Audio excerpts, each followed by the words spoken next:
Selamat malam teman-teman semua.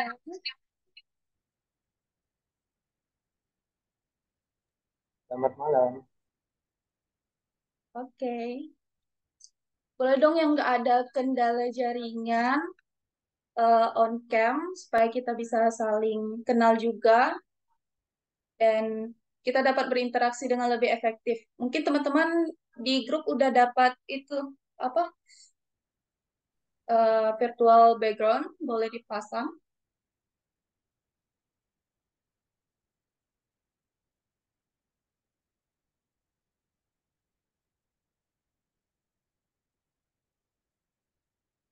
Nah, buat teman-teman semua, jangan lupa follow dulu Instagram FEBM dan juga YouTube FEBM. Follow dulu ya.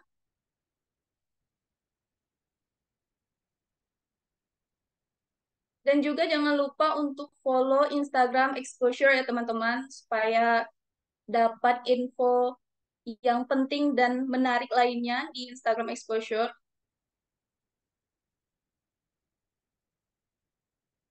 Oke, di sini udah ada yang kenal aku belum? Mungkin rata-rata belum kenal ya. Oke, aku kenalin diri aku secara singkat dulu. Nama aku Luciana Purba, Prodi Manajemen Angkatan 22. Nah, aku bakal memandu acara kita dari awal sampai akhir, yaitu sosialisasi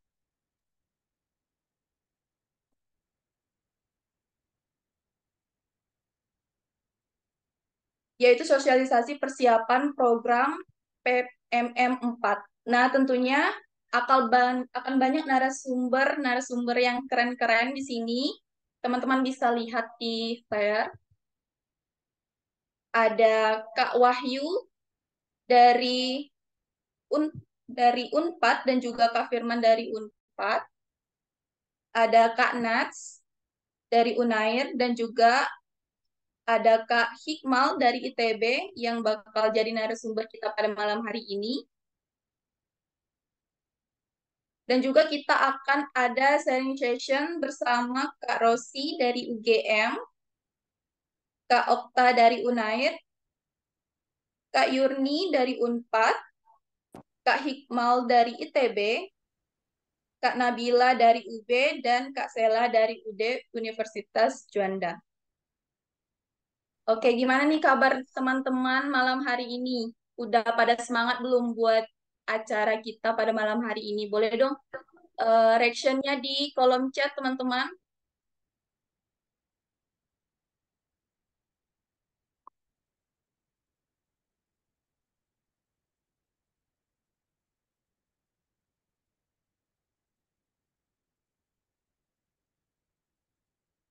Oke.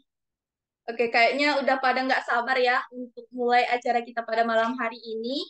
Sebelum itu kita mau mendengar dulu kata sambutan dari ketua pelaksana kita, yaitu Kak Andri. Kepada Kak Andri, waktunya dipersilahkan untuk menyampaikan kata sambutan buat teman-teman pada malam hari ini. Baik, terima kasih kepada Lucy.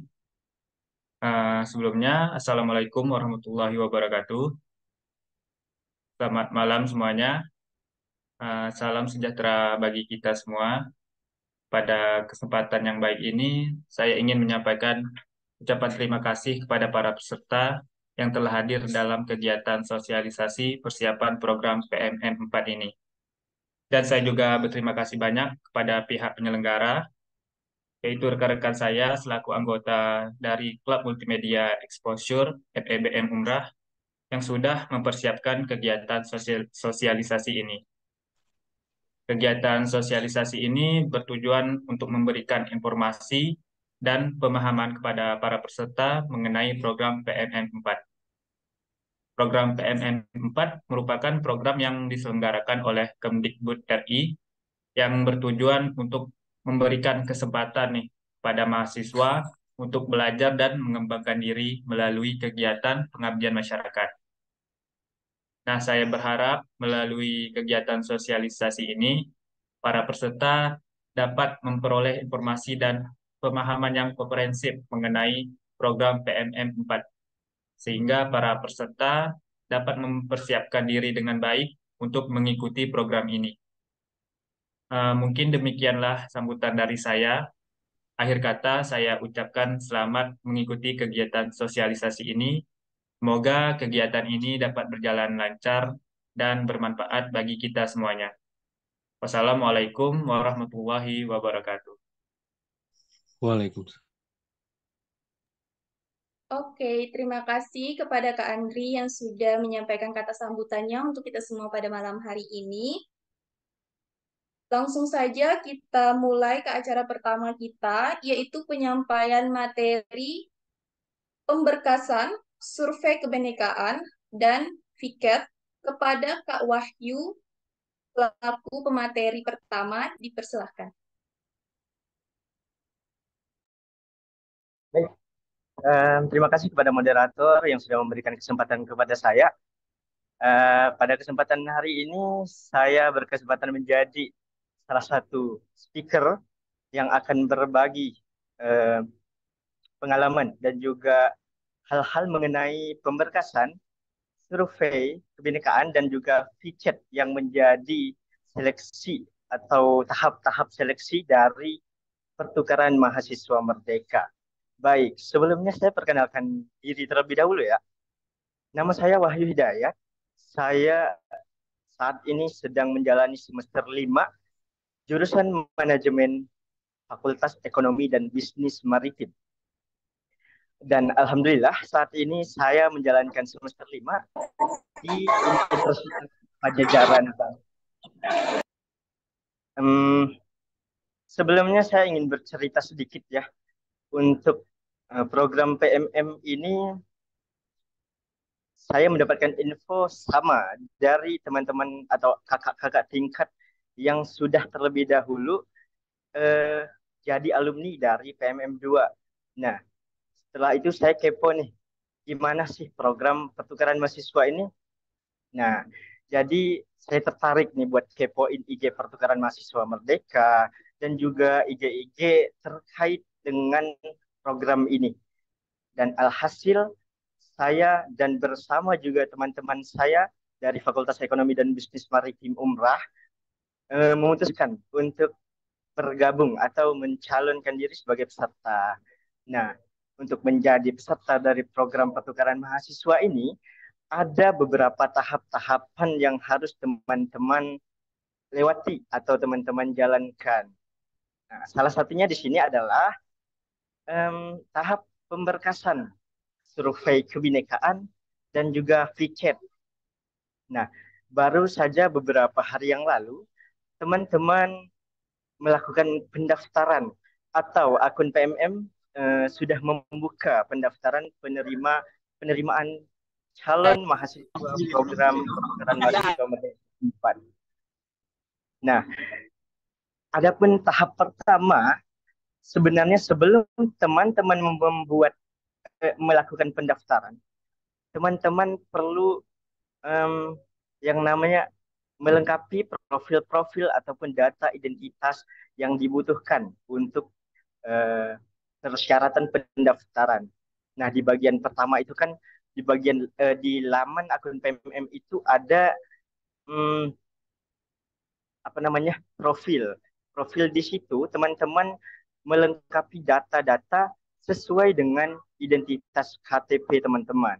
Nah, lalu ada yang bertanya, gimana nih kalau golongan darah di KTP itu tertulis strip begini, strip tidak ada golongan darah A, B, O ataupun AB gitu. Nah, yang teman-teman lakukan adalah tetap mengisi sesuai dengan golongan darah teman-teman masing-masing. Karena kata calon mahasiswa PMM 4 saat ini, di situ tidak lagi isian singkat, tetapi multiple choice. Nah, jadi di situ teman-teman isi sesuai dengan data asli golongan darah teman-teman. Lalu KTP, perhatikan untuk KTP dan data-data lainnya, harap untuk teman-teman melakukan upload ataupun mengunggah data, pastikan sesuai dengan format yang diminta. Contoh, KTP itu diminta biasanya dalam format PDF biasanya. Nah, pastikan format teman-teman mengunggah adalah format PDF dan teman-teman harus make sure bahwa data teman-teman terbaca dengan jelas, baik nama, NIK, tanggal lahir dan sebagainya. Nah, lalu masalah pemberkasan. Nah, saya lihat kemarin ada beberapa perbedaan ya, baik dari buku tabungan. Buku tabungan sekarang sudah tidak menggunakan rekening BRI lagi.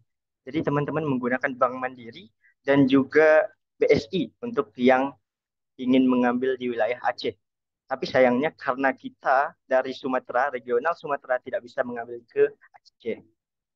Jadi yang teman-teman harus perhatikan adalah teman-teman harus mempunyai akun Bank Mandiri ya.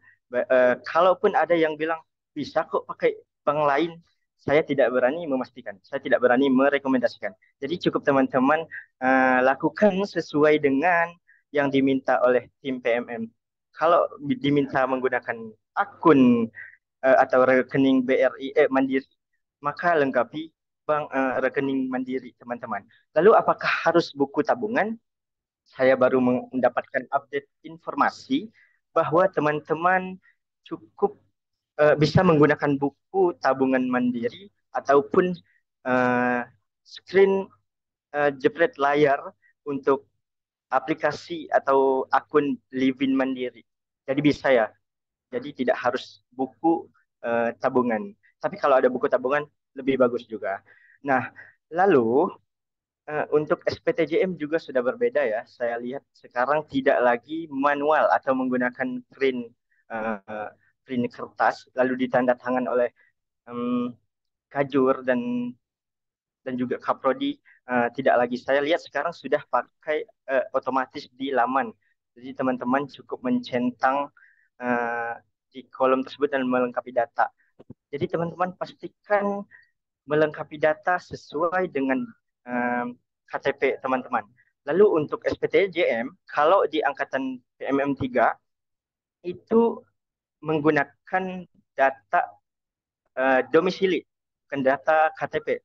Misal teman-teman dari Karimun, lalu teman-teman berkuliah di Umrah Tanjung Pinang, maka gunakan alamat Tanjung Pinang sebagai alamat domisili teman-teman.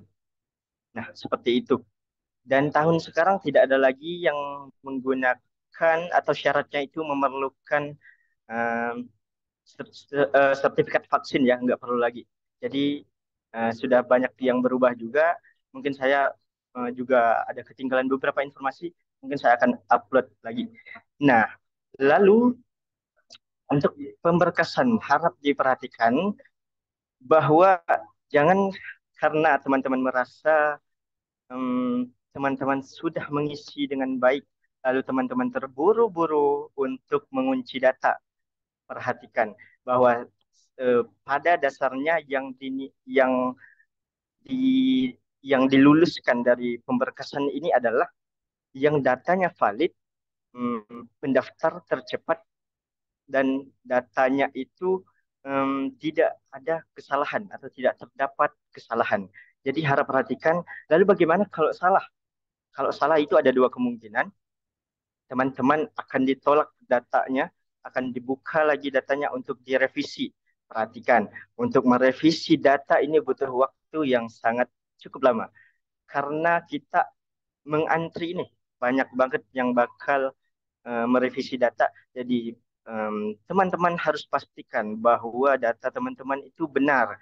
Santai saja mengisinya, itu yang penting sesuai dengan data KTP atau domisili sesuai permintaan dan juga sekecil mungkin teman-teman menghindari kesalahan dalam pengisian. Lalu kita lanjut ke survei kebinekaan. Survei kebinekaan ini apa? Jadi survei kebinekaan dan VChat ini adalah tahap setelah teman-teman dinyatakan lulus pemberkasan. Jadi mohon maaf saya harus mengatakan teman-teman jangan terlebih dahulu optimis boleh, tapi tolong realistis. Jadi jangan terlebih dahulu dari sekarang teman-teman sudah mulai mencari kos-kosan, sudah mulai mencari di mana mau membeli kebutuhan-kebutuhan untuk kuliah di tempat orang. Jangan dulu. Ini baru tahap awal sekali. Pemberkasan ini adalah tahap awal sekali. Jadi pastikan teman-teman melakukan tahap ini dengan baik.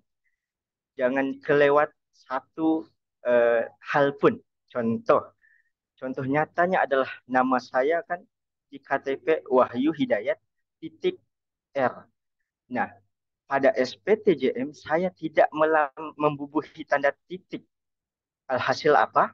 Data saya harus diajukan permohonan untuk pembukaan kunci data dan kemudian saya harus mengantri dengan cukup lama sekali untuk hanya sekedar memperbaiki titik begitu. Dan juga untuk transkrip akademik. Oke, saya bahas sedikit transkrip akademik. Teman-teman harus make sure bahwa transkrip akademik teman-teman itu adalah yang berupa print out atau kertas. Itu teman-teman bisa dapatkan boleh mengajukan di ruang zona integritas, kemudian mengajukan untuk pembuatan atau pengajuan transkrip akademik. Nantinya transkrip akademik ini akan dikeluarkan oleh fakultas, oleh dekan atau wakil dekan. Dan pastikan teman-teman transkrip akademik teman-teman dilegalisir oleh wakil dekan. Ya, ada memang beberapa teman-teman dari kampus lain yang tidak memerlukan legalisir, tetapi seperti yang saya katakan tadi, teman-teman melengkapi berkas dengan baik, teman-teman tidak akan rugi, gitu. Tidak akan eh, tidak akan apa ya? Pokoknya semakin lengkap, semakin semakin valid data teman-teman, maka akan menentukan kelulusan teman-teman sendiri. Jadi harapannya teman-teman fokus dulu di tahap pertama ini, di tahap pemberkasan dan juga tahap pendaftaran ini. Rampungkan dulu, validkan dulu datanya, jangan ada yang terlewat. Kalaupun ada kesalahan, jangan buru-buru segeralah untuk memperbaiki, merevisi. Jangan terlalu fokus ke univnya dulu. Sekarang lengkapi berkas terlebih dahulu. Nah, tadi ke survei kebinekaan. Saya bahas sedikit, sorry. Survei kebinekaan ini teman-teman akan diberikan link aplikasi. Jadi survei kebinekaan dan VChat hanya bisa dilakukan melalui laptop, tidak bisa melalui handphone, teman-teman. Jadi pastikan ketika jadwal survei kebinekaan teman-teman memiliki koneksi internet yang bagus, memiliki menyalakan kamera dan berpakaian rapi, dan jangan sampai melakukan yang namanya tindak kecurangan. Ini fatal sekali. Ya, kita memang tidak tahu penilaiannya bagaimana, tapi gerak-gerik teman-teman akan ke-record di sini. Nah, untuk survei kebinekaan itu bagaimana? Saya tidak bisa membocorkan semuanya, tetapi saya akan memberikan gambaran singkat. Survei kebinekaan dan VChat ini berbeda, tapi jenis dari seleksinya itu sama, menggunakan aplikasi yang sama dan juga eh, tidak ada jawaban yang benar dan salah. Jadi survei kebinekaan itu melihat kepribadian teman-teman dan eh, bagaimana sih jiwa kebinekaan teman-teman. Contoh satu saja ininya. Misalnya teman-teman sedang mengerjakan tugas kelompok eh, bersama mahasiswa PMM yang lain. Di dalam kelompok tersebut ada mahasiswa yang mohon maaf tidak beragama Islam. Nah, lalu teman-teman mendengar suara azan. Nah, di situ teman teman saudara izin untuk melaksanakan sholat terlebih dahulu. Nah, bagaimana tanggapan Anda terkait hal ini? Satu, membiarkan dia sholat, ya, mengizinkan dia sholat. Yang kedua, tidak mengizinkan dia sholat. Yang ketiga, mengizinkan dia sholat tapi tidak apa namanya kalau kita ini namanya nggak akan dicatat di kelompok kita gitu. Jadi kayak diasingkan begitu. Nah, itu salah satu contoh soal dari survei kebinekaan dan Fitchet. Banyak lagi contoh-contoh lainnya yang tidak bisa dijelaskan semuanya. Semoga teman-teman berjumpa ya di tahap survei kebinekaan dan Fitchet. Nah, yang penting sekarang masa pendaftaran, lakukan sebaik mungkin pemberkasan saudara dan jangan sampai Anda tidak bertemu dengan survei kebinekaan dan Fitchet karena berkas Anda tidak valid. Baik, sekian dari saya. Saya mohon maaf apabila ada kekurangan dan kesalahan. Saya akhiri dengan Assalamualaikum warahmatullahi wabarakatuh.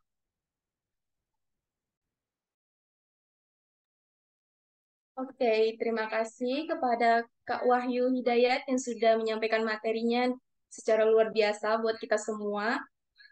Oke, tahan dulu buat teman-teman yang mungkin udah ada pertanyaan nih. Kita lanjut ke materi kedua, yaitu modul Nusantara dan pengisian logbook. Kepada Kak Hikmau selaku pemateri kita, dipersilahkan untuk menyampaikan materinya. Oke, Assalamualaikum warahmatullahi wabarakatuh. Di sini aku akan ngejelasin sedikit tentang apa itu modul Nusantara pada PMM 3 ini dan bagaimana pengisian logbook. Mungkin beriin aku beriin sedikit gambaran aja ya terkait pengisian logbook dan modul Nusantara. Oh ya, sebelumnya kenalin, nama aku Iqmal Akbar, manajemen angkatan 22 FEBM.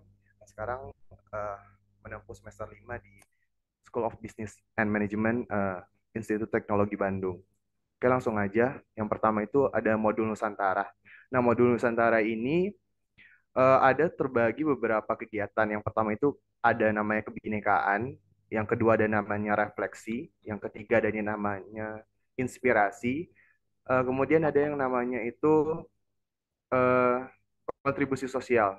Nah, pada kegiatan kebinekaan ini seperti kayak mengenal budaya-budaya yang ada di mungkin kalau di daerah saya kan di daerah Bandung, jadi mengenal budaya-budaya yang ada di Bandung. Kemudian kalau refleksi itu sekedar kayak misalnya dengan dosen ceritain eh, bagaimana kegiatan-kegiatan yang ada di melalui diskusi lah gitu, kayak pengalaman-pengalaman kalian berdiskusi dengan dosen modul Nusantara masing-masing kelompok gitu. Ntar soalnya di modul Nusantara itu kita dibagi menjadi beberapa kelompok. Uh, Mungkin kalau di ITB ada sekitar 12 kelompok.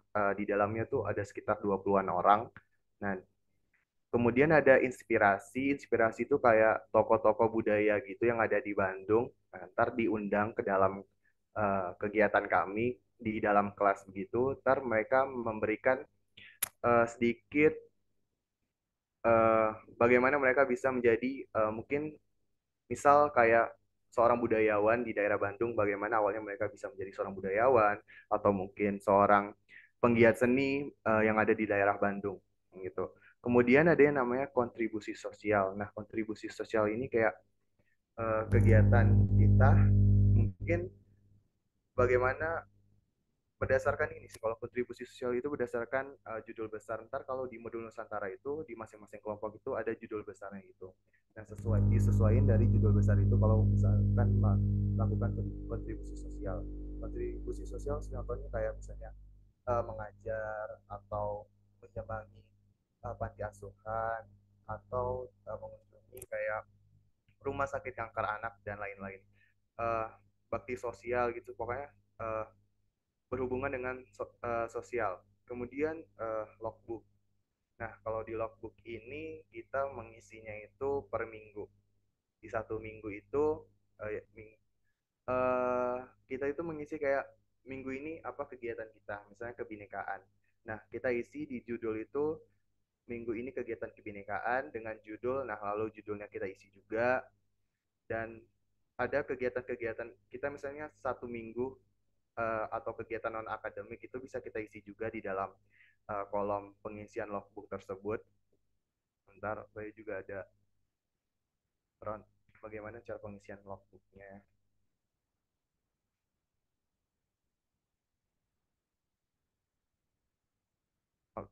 Dan juga pengisian logbook ini nggak kayak misalnya kita main ngisi aja, soalnya ntar udah kita isi juga akan direview oleh dosen modul Nusantara kita.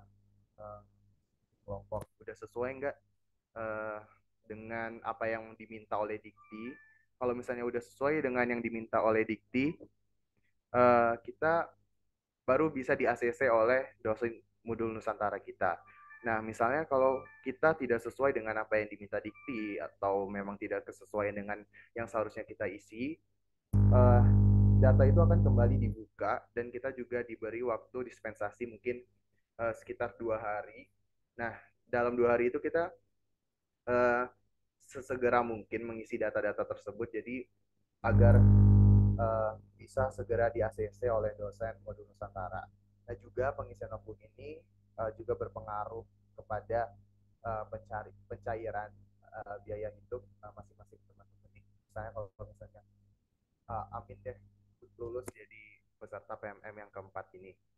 Jadi logbook Nusantara ini juga salah satu pengisian logbook ini juga salah satu aturan gitu yang harus dilakukan oleh setiap mahasiswa yang mengikuti pertukaran mahasiswa Merdeka. Dan juga salah satunya yang sangat penting ya kita isi, dan juga di logbook ini nggak hanya kegiatan modul Nusantara aja diisi, juga ada kegiatan tuh misalnya kegiatan akademik kita. Hari Senin kita perkuliahan apa, di jam berapa, di ruang apa, nah itu kita juga isi. Dan juga kegiatan non akademik, misalnya hari Senin teman-teman ada nih pergi ke jalan-jalan misalnya, itu boleh diisi juga sebebasnya.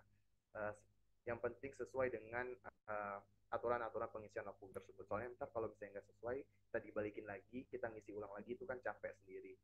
Nah, begitu mungkin sedikit tentang modul Nusantara dan pengisian logbook dari saya. Saya akhiri, wassalamualaikum warahmatullahi wabarakatuh.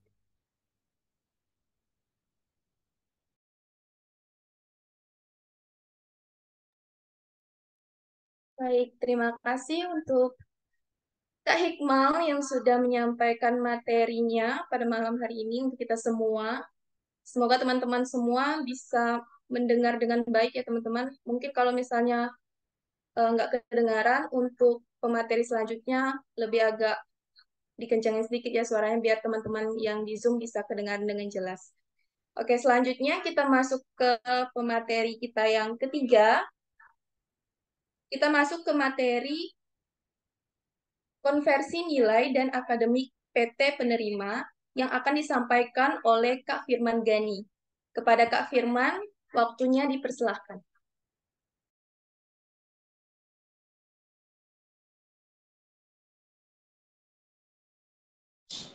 Tes 1 2 3, tes suaraku kedengaran nggak nih?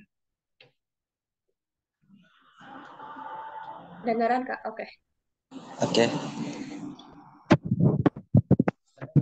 Cari spot dulu supaya bagus sih.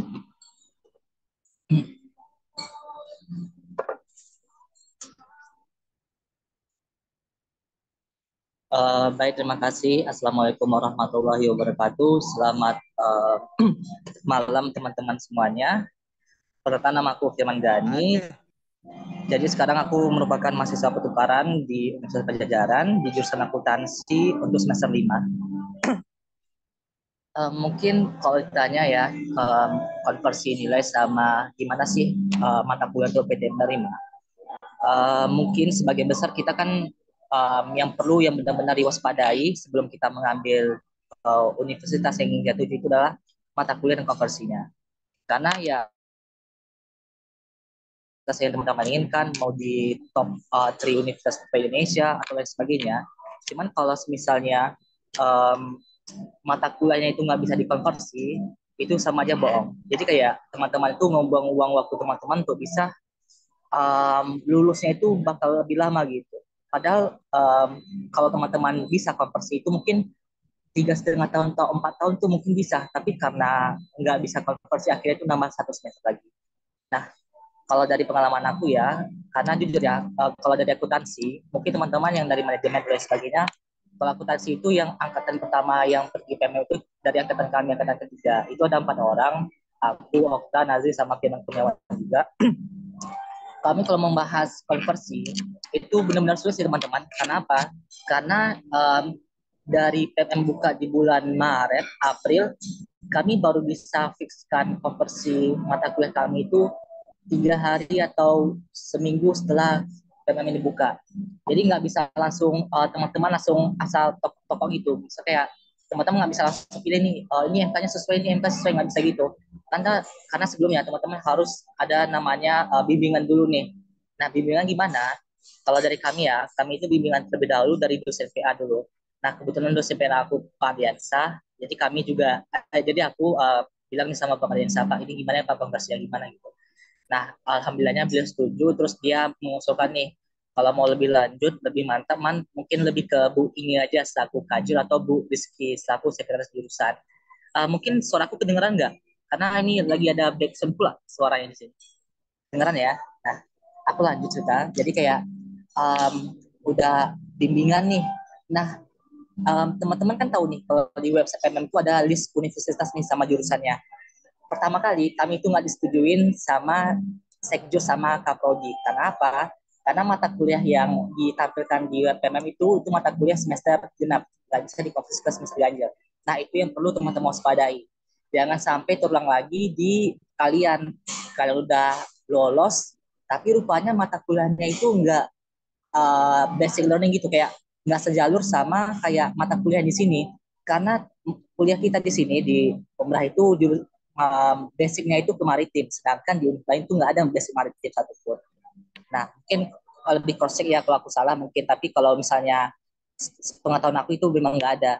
Nah, terus yang kedua, teman-teman harus memperhatikan SKS-nya, bobot SKS-nya. Kayak ini, ada mata kuliah yang bobot SKS-nya itu 2 SKS, itu nggak bisa dikonversi kalau di jurusan akuntansi. Nah, manajemen aku nggak tahu ya, mungkin kalau dari aku mungkin ya, kalau jurusan sekarang itu 2 SKS konversi ke 3 SKS nggak bisa, karena di sistem buat umrah itu nggak bisa. Karena ya kita mengambil mata kuliah itu sesuai dengan jumlah bobot SKS-nya. Misalnya 3, berarti nanti 3 juga konversinya dan sebagainya gitu. Nah, ada nih mata kuliah beberapa yang kayak mata kuliah pilihan. FYI teman-teman, akuntansi itu nggak ada peminatan. Jadi kayak kita tuh di Umrah itu mata kuliah basic. Nah, kalau teman-teman pikir kalau di univ lain tuh apakah ada peminatan? Mah ada. Semua univ itu ada peminatan, apalagi top 10 itu ada. Kalau di Unpad aja ada 6 peminatan. Nah, terus gimana Bang caranya? Ya pandai-pandai kalian lah. Misal gini, aku ada mata kuliah semester 5 namanya akuntansi keuangan penggabungan usaha aku. Nah, itu sama Bu Inge. Tapi sekarang kami konversi ke enterprise risk management. Lebih kayak gimana sih kita memberikan tata kelola yang baik pada governance sama ISO 31000 gitu. Kayak lebih banyak bagaimana sih cara kita memanage apa namanya? Memanage resiko perusahaan. Apakah nyambung Bang sama mata kuliahnya? Enggak nyambung sama sekali. Aku tuh lebih kepada akuntansi, sedangkan um, enterprise management ini lebih pada kayak mata kuliah akuntansi manajemen lanjutan peminatan. Nah, nanti apa akibatnya? Akibatnya ya nanti bakalan ditanggung semester 7 waktu kita kompre. Nah, nanti misalnya dosen tanya, ini gimana nih Firman? Ini gimana nih? Nah, ya itu balik lagi kepada teman-teman resikonya. Resiko nggak ngambil mata kuliah yang senior gitu. Nah, itu sih kalau dari aku untuk konversi sama PT Prima. Selanjutnya mungkin kalau untuk mata kuliah yang lain itu nggak bermasalah sih. Nah, iya aku ingat. Terus jangan asal-asal pilih mata kuliah. Kalian gimana ya konsepnya ya? Kalian itu harus ada namanya cross check dulu siapa dosennya, di mana track recordnya sebagainya. Nah kebetulan aku di Unpad itu dapat profesor. Alhamdulillah agak stres sama dia. Karena gimana? Kayak kayak gimana ya konsepnya? Belajar ada belajar. Kayak gimana? Aku belajar ya sebelum misalnya nih besok mata kuliah dia. Aku ngambil mata kuliah pajak 2. Itu kalau di sini namanya pajak lanjutan. Nah, dosen aku tuh profesor, udah 2 tahun 3 tahun gitu profesornya. Nyambung nggak ngajar sama dia? Nggak nyambung sama sekali. Karena gimana? Dia ngajar pajak, tapi semua mata kuliah itu diajarkannya kayak akuntansi dasar, akuntansi manajemen, dia dan sebagainya itu diulang-ulang lagi. Jadi kayak kami-kami yang kayak semester 3, 2 sama 4 nih yang kayak udah pelangga-pelongo diulang lagi disutannya kayak nggak bisa gitu. Kan malu namanya, kayak kita ini udah merepresentatifkan kayak oh kita ini masuk PPM tapi nggak bisa jawab. Itu kayak malu gitu. Karena orang-orang ada ekspektasi tinggi. Oh, masuk PNM berarti pintar-pintar nih gitu. Nah, padahal enggak, bahkan sampai dimuat di manifest gitu. Nah, saran aku ya teman-teman, kalau misalnya teman-teman apa namanya ya, punya kejadian atau sebagainya, jangan pernah kayak buat manifest gitu. Karena ya agak ngeri sih ketika orang di sini. Kalau dari aku ya, mungkin maaf mungkin kalau ada topik, tapi kayak jangan pernah kayak curhat-curhat gitu kayak di suatu media sosial karena impact itu besar. Karena sampai mungkin Wahyu mungkin bisa langsung konfirmasi kalau aku salah ya. Sampai koordinator PT kami itu sampai marah gitu, koordinator PT 4 karena manifest dari di sini mahasiswanya gitu. Nah mungkin nggak aku lanjutin ya, mungkin sampai situ ceritanya. Terus untuk yang lain konversi mata kuliahnya nggak ada sih yang lebih memberatkan. Cuman ada juga nih mata kuliah yang um, dua model. Nah, dalam satu mata kuliah, apalagi contohnya ada kalau di 4 ya, itu ada 5 kalau nggak salah aku, pajak, akuntansi manajemen, akuntansi biaya, akuntansi keuangan, terus ada sistem informasi akuntansi, itu um, satu mata kuliah itu ada dua model. Yang pertama itu modelnya 80% nilai itu diajar oleh profesor. Nah, diajar profesor ini sesuai dengan waktu yang ada di KRS-nya. Dan 20% lagi itu dari teaching asistennya, mahasiswa juga. Ini benar-benar kayak membuat apa namanya energi sebagai mahasiswa itu berkurang. Karena apa? Karena pelajaran itu berbeda waktu. Jadi kayak nih, Kamis. Aku kan Kamis mata kuliah pajak. Dari jam 12 sampai jam setengah 4 itu pajak sama profesor. Jam 4 sampai jam 7 malam itu sama teaching asistennya.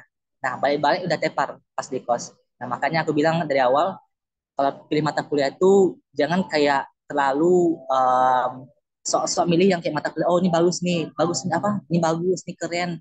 Kayak takutnya nanti nggak tercover. Kenapa? Karena mungkin teman-teman dengar ya, oh kalau ikut PMM nilai IPK-nya 4, itu nggak ada itu bullshit ya. Karena ya pun 4, aku udah bisa santai sini gitu.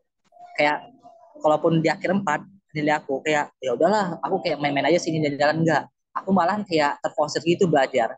Balik kampus langsung belajar gitu. Um, Terus kayak teman-teman mungkin lihat ya sosial media aku kayak oh Firman jalan-jalan ya enak kali ini nih, itu kayak gimana ya, jangan jadikan kayak sosial media itu sebagai patokan teman-teman untuk mengambil mata universitas. Karena ya kalian nggak tahu kalau aku happy happy di Instagram tapi pas di kos pas di kampus kayak apa gitu kan, kayak ya lelah, kayak kayak gimana, kayak nggak bisa kita ungkapkan gitu. Nah itu sih kesan aku untuk mata kuliah. Terus jangan sampai kalian nggak bimbingan. Terus ini yang paling penting ya, menurut aku paling penting, kalian tuh harus bilang sama dosen pengampu masing-masing mata kuliah di semester depannya. Misalnya nih kan kalian udah semester 3 nih, atau mungkin di semester 5, ada yang semester 5 mungkin, atau ada yang semester 7 nih yang mungkin teman-teman pengen PMM. Nah untuk semester depan jangan lupa untuk bilang ke dosennya, Bu saya ikut PMM ya Bu, apakah boleh minimal izin dulu ya, karena kan kita udah mahasiswa nih. Kayak teman-teman harus ada namanya lebih kayak hormat gitu, kayak pandai negosiasi sama pandai pendekatan dengan dosennya. Jangan kayak teman-teman ikut PMM lolos terus diam-diam aja sama dosennya, sampai-sampai dosennya itu tahu teman-teman PMM dari mahasiswa lain. Itu jangan sampai. Karena ya kita nggak tahu ya, bukannya mau menjadikan, tapi kayak semua orang itu kadang berbeda gitu. Takutnya nanti teman-teman gitu nanti ada yang efek sebab akibatnya itu bakal ada aksi dan reaksinya gitu. Nanti teman-teman gini bakal ada dampaknya gitu. Nah, saran aku gitu sih untuk teman-teman yang pengen ikut program mahasiswa merdeka di batch 4. Terus aku juga saranin teman-teman semangat untuk memilih univnya. Jangan terlalu pilih yang gimana ya aku ya. Aku bukan bukan mau menstigma bahwasannya mahasiswa umrah aku nggak hebat apa gimana ya. Teman-teman harus pandai menyesuaikan. Kan kalau sekarang nih, kalau nggak salah aku yang mungkin revisi ya.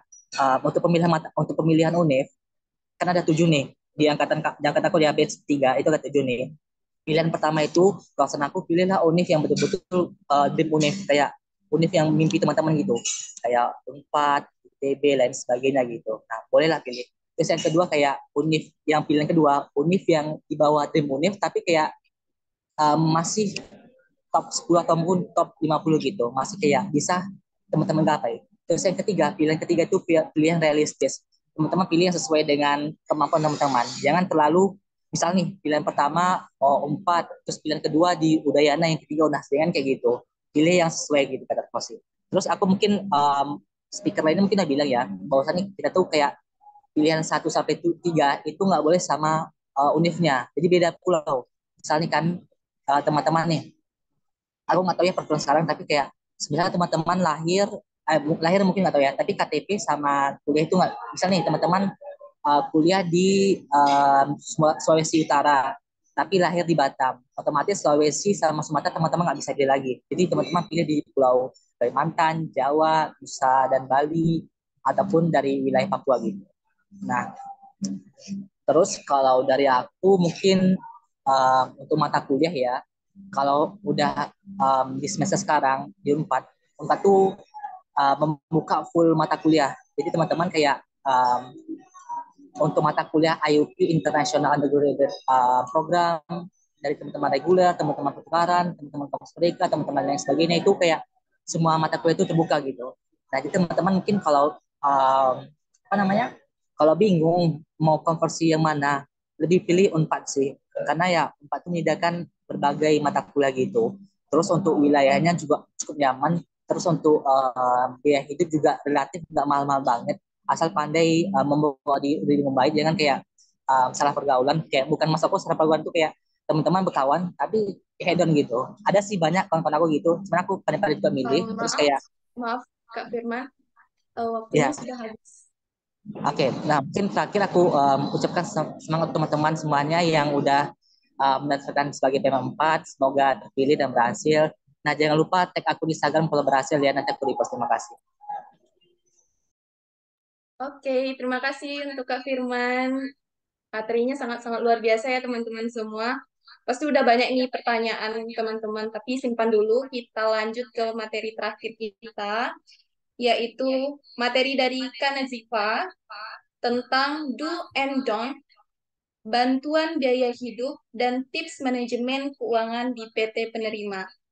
Untuk Kak Nazifa, waktu dan tempatnya dipersilahkan. Oke, baik teman-teman. Apakah suaraku bisa terdengar? Baik, Assalamualaikum warahmatullahi wabarakatuh.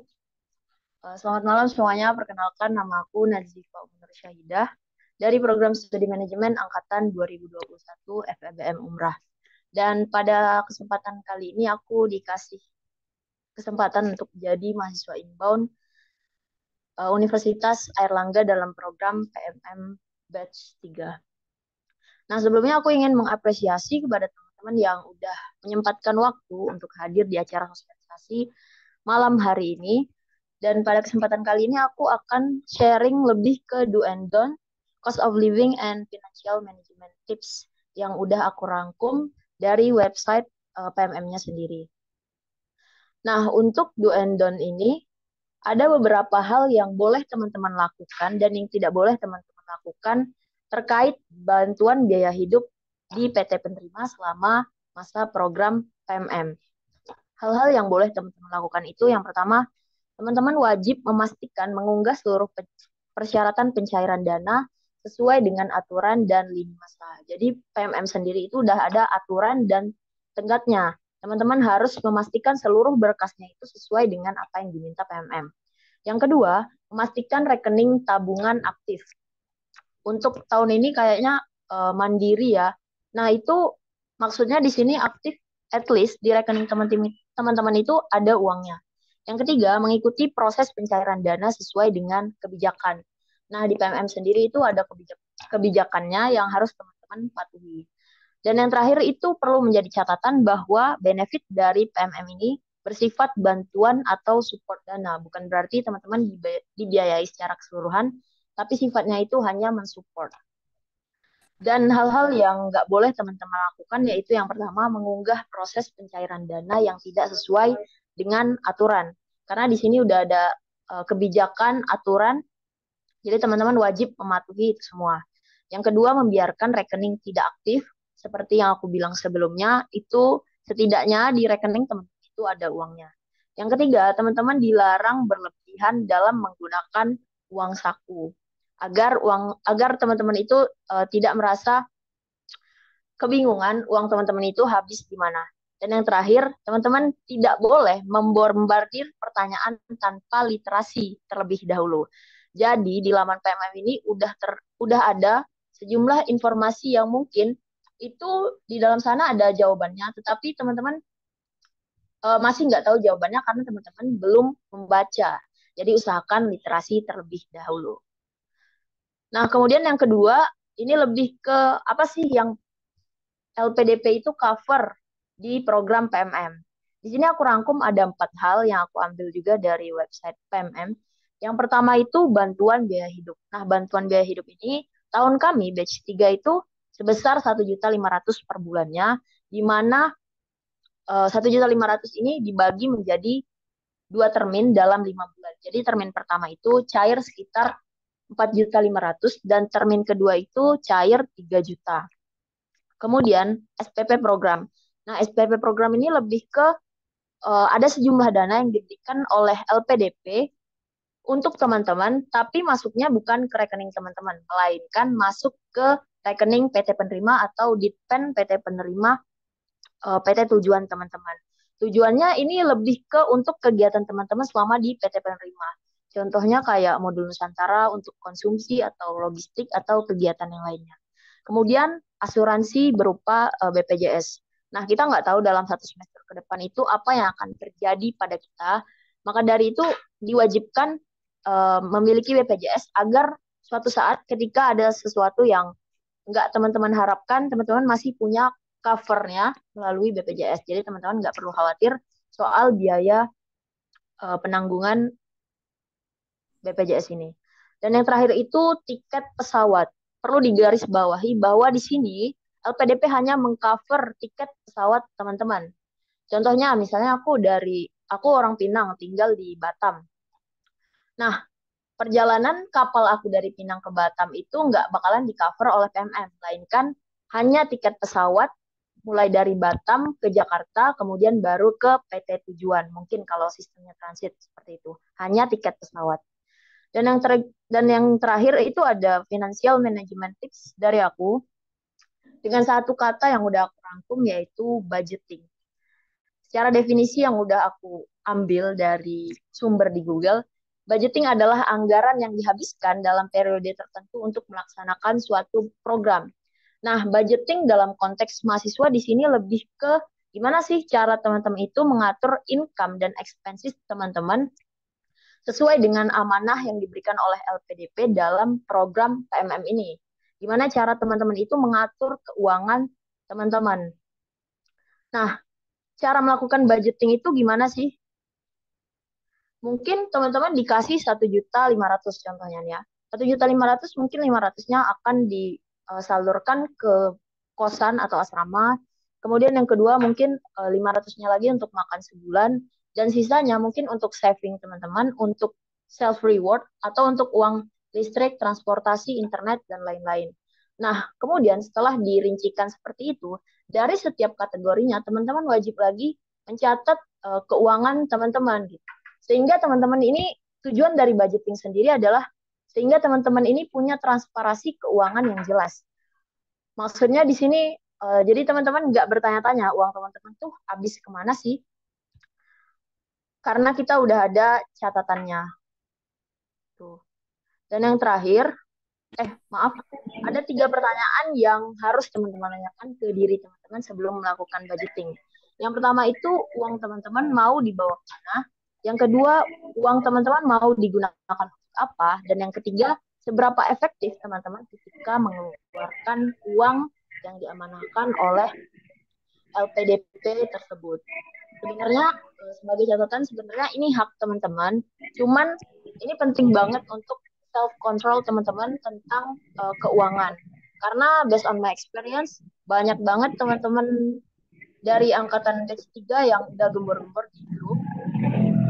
Uang bulanannya baru cair, tapi udah habis banyak. Tuhan kontrol uang tersebut. Nah, mungkin yang terakhir ini aku ada rekomendasi budgeting application by Vinku. Ini bukan endorse, tapi di aplikasi tersebut teman-teman bisa searching di Play Store atau di App Store. Aplikasi itu aplikasi pencatatan sistem keuangan di mana UI UX-nya itu mudah dipahami khususnya bagi mahasiswa kayak kita. Mulai dari teman-teman itu pemasukannya berapa, budgetingnya berapa, kemudian anggaran sebulan berapa, kemudian ada kategori-kategori dan subkategori di aplikasi tersebut. Tinggal kita masukin nominalnya baik secara manual maupun secara otomatis. Dan nanti di akhir outputnya itu bakalan uh, ada laporan keuangan transparansi keuangan teman-teman. Boleh di-download mungkin aplikasinya karena aku juga pakai itu. Mungkin itu aja sedikit sharing dari aku terkait 3 hal yang tadi. Terima kasih atas kesempatannya. Assalamualaikum warahmatullahi wabarakatuh. Aku kembalikan ke moderator.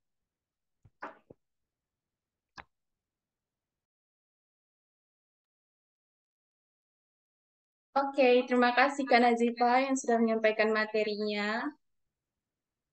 Nah, kita udah berada di akhir penyampaian materi oleh kakak-kakak kita, kakak narasumber kita pada malam hari ini.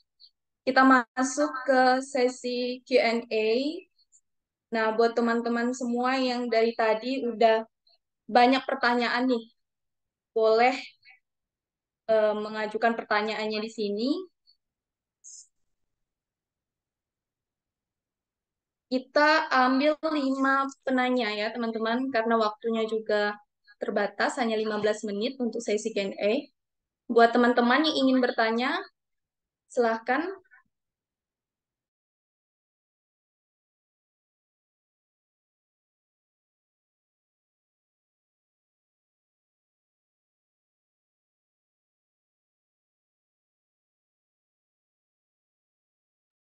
Ayo teman-teman, jangan malu ya, jangan takut untuk bertanya. Apa yang nggak paham tadi dari materi yang udah disampaikan, atau masih ada hal-hal yang eh, kurang dimengerti, boleh ditanyain langsung aja. Nanti bakal dijawab sama kakak-kakak narasumbernya.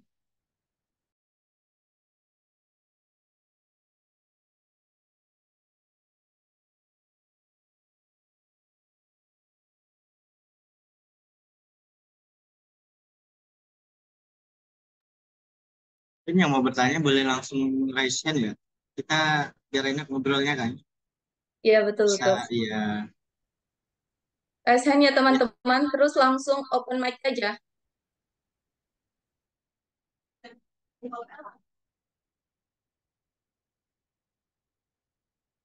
Ada yang bertanya, moderator? Ada yang bertanya ya? Boleh langsung open mic, open kamera, perkenalkan dirinya siapa, dan pertanyaannya apa. Nah, untuk pertanyaannya untuk siapa nih? Langsung dibilang aja. Izin.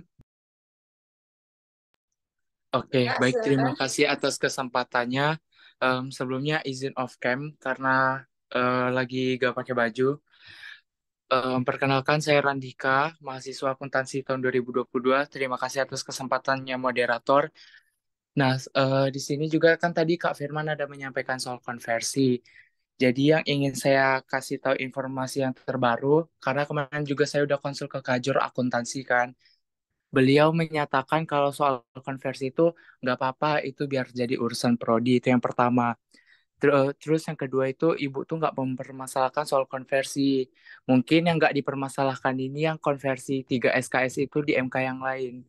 Cuman bagi kami di sini dan teman-teman yang masih ragu untuk PMM, karena hambatan di semester 5. Itu kan di semester 5 kami ada sekitar 5 MK yang bergantung ke MK semester 4 kan yang akan kami jalani itu.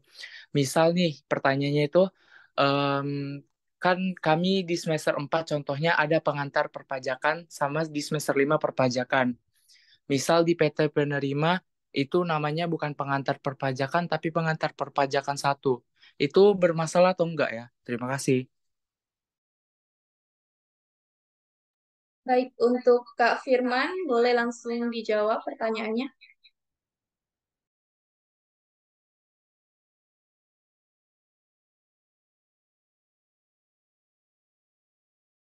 Oke, kalau misalnya belum bisa menjawab ya, kita beri lagi kesempatan buat teman-teman yang lain yang ingin bertanya, silakan.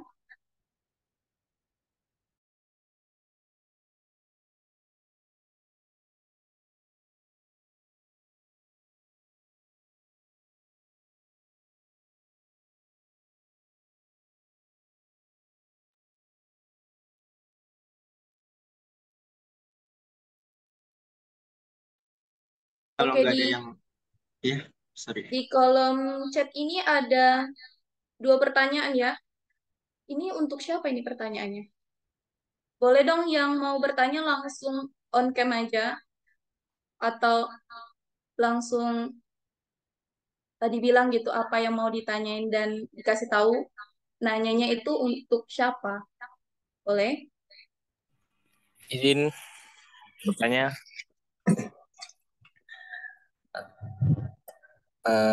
saya off cam aja ya, karena lagi di luar.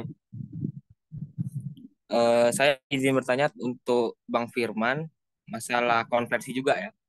Di sini kan kami kan semester 4 di jurusan manajemen, tentang MK pengantar manajemen yang sumber daya manusia, pemasaran, keuangan, dan operasional. Terkait masalah itu, beberapa universitas yang ada di Jawa, Kalimantan, Sulawesi maupun Papua, kebanyakan apa nggak ada MK yang MK itu nggak ada yang di semester genap. Itu gimana solusinya? Dan untuk masalah ya tadi sama juga pertanyaannya, masalah pengantar di MK tujuan namanya bukan pengantar manajemen sumber daya manusia, jadi manajemen sumber daya manusia satu. Itu gimana maksudnya? Atau boleh dikasih penjelasan, Kak, Kak Firman? Terima kasih. Oke, terima kasih untuk teman-teman yang sudah bertanya. Kita cukup dulu ya pertanyaan dari 2 teman-teman kita ini. Dan boleh Kak Firman, kalau udah ada jawabannya langsung dijawab pertanyaan dari teman-teman kita. Mungkin bisa diulang lagi nggak? Mungkin bisa diulang lagi nggak pertanyaannya? Karena di sini agak putus-putus suaranya. Mungkin bisa dirangkum teman-teman pertanyaannya yang tadi. Oke, yang pertama tadi, siapa tadi ya? Randika. Ya, Randika. Boleh diulang, rangkum aja pertanyaannya. Oke, intinya pertanyaannya itu di dalam PT tujuan nanti kan ada MK yang hampir mirip dengan di Umrah nih Kak. Namanya perpajakan satu. Nah itu kan kalau kami berpikir kayak sebenarnya sama aja nggak sih sama pengantar perpajakan yang di Umrah. Dan pertanyaannya itu bisa nggak sih dikonversi perpajakan satu yang di Universitas tujuan itu ke Umrah sebagai pengantar perpajakan. Terima kasih. Oke. Yang kedua pertanyaannya apa tadi? Atau lagi siapa ya? Saya Kak, eh, untuk masalah ini apa pengantar manajemen yang ada di semester 4, eh, kan kebanyakan di seluruh universitas yang ada di luar di luar Jawa maupun Kalimantan, Sulawesi, dan Papua. Masalah MK ini kan pengantar manajemen ini kan banyak kan, ada manajemen sumber SDM, pemasaran, keuangan, dan operasional. Kebanyakan MK itu adanya di semester ganjil. Dan untuk masalah itu tadi yang pengantar tadi yang sama dengan pertanyaan pertama tadi. Begitu juga Kak. Eh, Beda namanya berbeda kayak manajemen SDM satu gitu. Terima kasih. Oh, baik, terima kasih teman-teman. Nah, gini mungkin langsung aku gini kan ya. Kalau di sini penggabungan loh kayak ini. Kalau di akuntansi ya, aku bahas dulu akuntansi. Kalau untuk niat Dika, kalau di akuntansi di sini tuh ada namanya akuntansi biaya dan manajemen itu gabung. Jadi itu pelajaran semester 3 dengan 4 itu gabung. Jadi kalau tanya apakah bisa Bang penggabungannya, nah itu balik lagi kepada dosennya mau nggak dia. Karena menurut Abang tuh mata kuliahnya itu berbeda beda banget. Gimana ya konsepnya ya? Kalau di sini mungkin masih lebih bahas just in time dan sebagainya. Kalau di situ udah membahas organisasi. Jadi kayak walaupun namanya hampir mirip tapi berbeda gitu. Nah, khusus untuk perpajakan, kalau perpajakan ya di sini ya, aku yang ngalamin perpajakan 2, teman-teman aku yang di Umrah itu masih membahas PPh satu juga membahas SPT. Kalau di sini udah sampai ke PPh Badan sama PPh 4 ayat 2 final. Nah, itu mata kuliah juga berbeda. Kira-kira apakah boleh Bang? Kalau dari aku ya, sudut pandang aku, boleh sih. Karena gimana? Karena mata kuliah di sini lebih jauh gitu loh. Lebih kayak udah mendalam, terus kayak mata kuliahnya juga udah memberikan materi yang lebih cukup luas dibanding sama dari Umrah. Cuman masalahnya nih, beberapa dosen kadang ada yang nggak sesuai kurikulumnya gitu. Nah, saran aku nih, yang pertama mungkin kalau dari kalian ada yang kayak gini kasusnya, mungkin yang pertama bisa ngebahas dulu sama dosennya, karena pasti di website PMM itu kan ada nih deskripsinya gitu tentang mata kuliah ini gimana, atau outputnya apa gitu. Kalau bisa nih, kayak di Unpad, ITB, ataupun di Unair, setahu aku di Google itu ada loh RPS mata kuliah gitu. Apa sih yang akan dibahas di di semester itu? Pertemuan 1 sampai 16 itu apa dibahas? Itu ada. Nah, sana aku pertama itu konsul dulu. Um, Terus yang kedua, kalau misalnya namanya beda gimana? Kalau namanya udah beda, um, kalau udah beda jauh nih, misalnya gini, misalnya kalian itu semester ini belajar akuntansi biaya, tapi di Unpad atau di yang lain bahasnya tentang cost accounting dan juga struktur perusahaan manufaktur. Nah, itu berbeda itu nggak bisa disamain.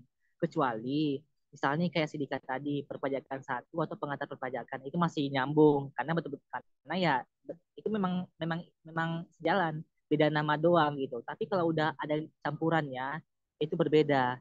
Nah, mungkin yang dari tadi sampai manajemen itu kan sumber apa tadi? Aku nggak ngeh karena aku nggak ada pelajaran itu.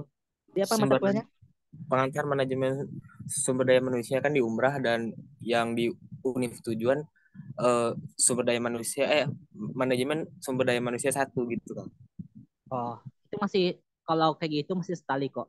Kalau misalnya nih perpajakan satu, bisnis satu, apalagi ya, matematika ekonomi satu, atau mungkin yang kayak kalau kita kan di sini pengantar. Dulu kalau nggak salah aku di Umrah gitu, pengantar juga. Jadi kalau di sini, kalau di kampus lain itu udah satu namanya. Beda-beda dikit nggak apa-apa lah. Asal nggak ada penggabungannya. Misal gini, em, apa ya? Mungkin kalau dari Okta mungkin bisa jelasin nggak sih Okta kalau Unair? Soalnya Unair sih yang beda jauh mata kuliahnya udah sama Umrah. Kalau di Unpad masih nyambung gitu. Nah, mungkin Okta jelasin lah itu gimana konversinya yang mata kuliah Unair. Ada beberapa kayak ngambil manajemen kan, nggak ada yang akuntansi. Oke, kalau di Unair itu, di sini aku nambahin, kalau di Unair itu dia memberi kita kebebasan untuk linjur. Jadi semisalnya kita pun di manajemen itu boleh kita ke psikologi, dan itu tuh dibebaskan asal sesuai dengan SKS yang sudah ditetapkan dari pihak Unairnya. Kayak kalau di PMM 3 itu ketentuannya kan 15 SKS termasuk 4 dengan modul Nusantara. Nah, setelah kami pembagian SKS itu ternyata ditambah lagi satu mata kuliah 3 SKS lagi. Jadi 18 SKS plus dengan 4 SKS modul Nusantara. Gitu sih. Nah, nah maksudnya gini, teman-teman boleh linjur asal ada kerjasama sama, asal di ACC sama Kaprodi lah intinya gitu. Nah, aku juga lupa bilang nih, kalau jumlah mata kuliah itu 20 SKS. 20 itu 4 modul Nusantara sama 16 mata kuliah pilihan. Nah, ingat, modul Nusantara itu ada beberapa jurusan ya. Aku nggak tahu mungkin yang di sini gabung ada jurusan selain akuntansi sama manajemen, selain FEB. Kalau di univ lain, kawan aku itu nggak bisa dikonversi. Karena kebanyakan rata-rata univ itu pikir bahwasannya modul Nusantara itu lebih ke KKN. Jadi nggak bisa dikonversi ya. Jadi kalau kalian mungkin yang manajemen, yang FEB pasti bisa. Karena kami udah ngambil juga. Tapi selain itu aku nggak tahu ya. Karena ya kalau dari angkatan ketiga nih, yang ikut PMM cuman beberapa, kebanyakan FEB. Ada juga sih yang kayak FISIP dari IAN, matematika, apalagi ya, komputer, teknik komputer. Nah, aku nggak tahu dari mereka gimana. Cuman kalau di FEB itu boleh modul Nusantara dikonversi sama yang lain. Nah, aku sama juga ini mau pengen nambahin. Kalian kan semester 4 itu kan udah 24 SKS nih. Cara gimana? Itu kan 20. Bang, gimana Bang 20 kan? 20 kami dapat nih kampus Merdeka, tapi kami pengen 24, boleh. Yang pertama nih, kalian ngambil mata kuliah dari Umrah online. Nah, kalau dari kami akuntansi, kami itu yang pertama ada kuliah yang betul-betul kuliah secara online dan ada yang kuliah yang support mata kuliah sama bantu dosen. Itu beda ya. Jadi kayak misalnya kami dari akuntansi, kalau manajemen mungkin Wahyu bisa jelasin ya kayak mana sistemnya. Kalau akuntansi, kami ngambil 5 mata kuliah kampus penerima, satu modul Nusantara, sama 2 PT Umrah gitu. Nah, jadi itu boleh. Gimana Bang? Apakah dosennya mau? Mau kok. Apalagi kayak dosen-dosen yang kayak yang general tuh kayak yang betul-betul kayak energi gitu ngajarnya. Nah, kalau akuntansi mungkin kalian tahu lah itu siapa yang bisa dibilang nyari siapa yang enggak. Aku nggak bisa spill ya. Takutnya aku nanti kena apa? Kena banned mungkin dari FEB. Cuman kayak macam itu. Nah, mungkin kalau dari manajemen mungkin Wahyu bisa jelasin sih mungkin apakah kalian boleh online mata kuliah atau gimana. Karena aku nggak tahu manajemen, tapi akuntansi boleh. Selagi di ACC sama dosen yang betul-betul kayak setuju gitu. Mungkin Wahyu boleh mungkin mata kuliahnya apa aja mungkin mau dijelasin. Jadi kayak supaya nggak ada miskomunikasi lagi. Oke, Oke, oke. oke, oke. Oke, terima kasih Kak Firman. Oke, maaf ya Kak Wahyu. Ini waktu kita Q&A-nya udah habis karena hanya 15 menit ya teman-teman. Buat teman-teman semua yang mungkin pertanyaannya belum bisa dijawab di sini, teman-teman bisa tanyain langsung aja DM kakak-kakaknya yang di sini, yang narasumber di sini. Kalau misalnya pertanyaannya tadi ada yang belum jelas ya teman-teman. Oke, kita lanjut aja ya teman-teman ke sharing session bersama dengan kakak-kakak kita dari PMM 3. Ini kakak-kakak kita yang cantik-cantik ini boleh on cam.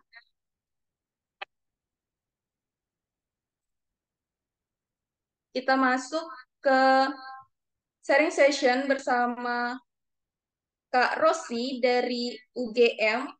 Boleh Kak Rosi on cam?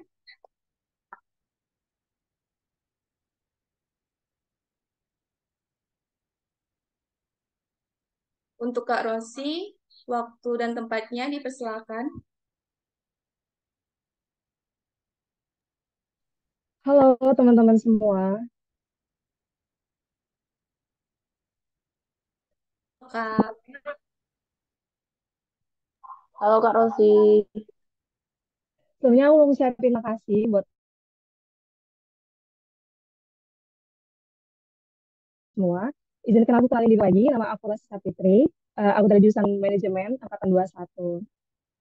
Jadi aku mau sharing terkait pengalaman aku selama 4 bulan di UGM. Banyak sekali perbedaannya ya, terutama dari waktu. Pertama kali aku masuk UGM, masuk kelas, itu mahasiswa maupun dosen di sini orangnya tepat waktu semua. Misalnya, masuk kelas jam 7.15. Jam 7 dosennya udah ada di kelas dan on time masuk mulai pembelajarannya itu jam 7.15. Begitu juga pada saat keluar kelas. Misalnya keluar jam 9, selesai kelas juga jam 9 malah bisa lebih. Jadi intinya nggak ada yang namanya keluar lebih cepat, masuk lebih lambat seperti itu. Nah, yang kedua itu adalah sistem pembelajarannya. Yang pastinya dosen-dosen di UGM itu nggak ada yang boring. Semuanya pada happy, pada aktif, mahasiswanya juga gitu, memberikan pertanyaan, memberikan jawaban, dan lain sebagainya. Aku di UGM itu mengambil 5 fakultas, 5 fakultas di luar ekonomi. Jadi aku linjur, ada ngambil fakultas di teknologi pertanian, di peternakan, ilmu budaya, filsafat, sama teknik. Jadi aku ada ambil 6 mata kuliah, ada 2 di peternakan, ada 2 mata kuliah yang ada praktikumnya. Jadi aku em, mengikuti praktikum setiap minggu di 2 mata kuliah ini dan juga mengerjakan laporan praktikum setiap minggunya. yang aku praktikum itu ada di Fakultas Peternakan sama Fakultas Teknologi Pertanian, itu mata kuliah fisika tanah. Jadi anak ekonomi belajar fisika di UGM. Terus em, di UGM juga banyak banyak sekali fasilitas yang bisa dirasain. Itu contohnya seperti sepeda kampus. Jadi teman-teman nanti kalau misalnya ada yang ingin ke UGM bisa muter-muter kampus UGM pakai sepeda. Terus juga ada Toyagama. Toyagama itu tempat isi ulang air minum. Jadi teman-teman nggak bakal kehausan. Terus juga aku juga mau jujur tentang PMM UGM yang aku rasain sekarang. Menurut aku PMM UGM itu gimana ya, kurang persiapannya. Kenapa bisa gitu? Karena kurang lebih 4 bulan aku di sini, PMM 3 UGM secara keseluruhan itu baru ngumpul 3 kali. Itu pertama pada saat 17 Agustus, yang kedua pada saat penyambutan dan juga pemilihan kepala suku. Pada saat penyambutan saja itu 3 minggu setelah kami sampai di Jogja. Jadi lama sekali. Yang ketiga itu kemarin pada saat pembagian tracker. Pembagian trackernya baru kemarin, padahal kami bulan depan sudah mau pulang. Jadi lama sekali. Sebenarnya kami rata-rata mahasiswa pertukaran UGM itu agak kecewa sebenarnya, kecewa, sedih, tapi nggak bisa sedih karena kami di UGM, jadi agak susah. Jadi itu aja sih menurut dari aku. Makasih teman-teman yang udah mau dengerin. Maaf juga kalau misalnya ada salah kata atau kurang. Aku juga nggak ada sharing kebahagiaan aku di sini. Jadi teman-teman kalau misalnya mau tahu kebahagiaan aku gimana di PMM di UGM bisa lihat di IG aku ya.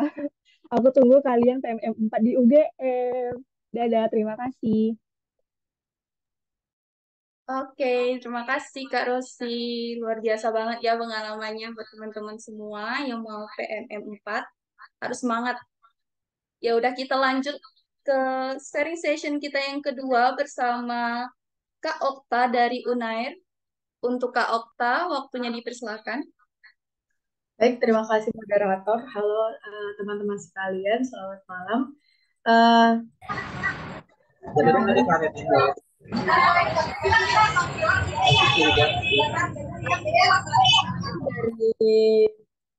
dari sekarang aku mahasiswa PMM 3 di Universitas Airlangga di Surabaya, dan sekarang aku di semester 5.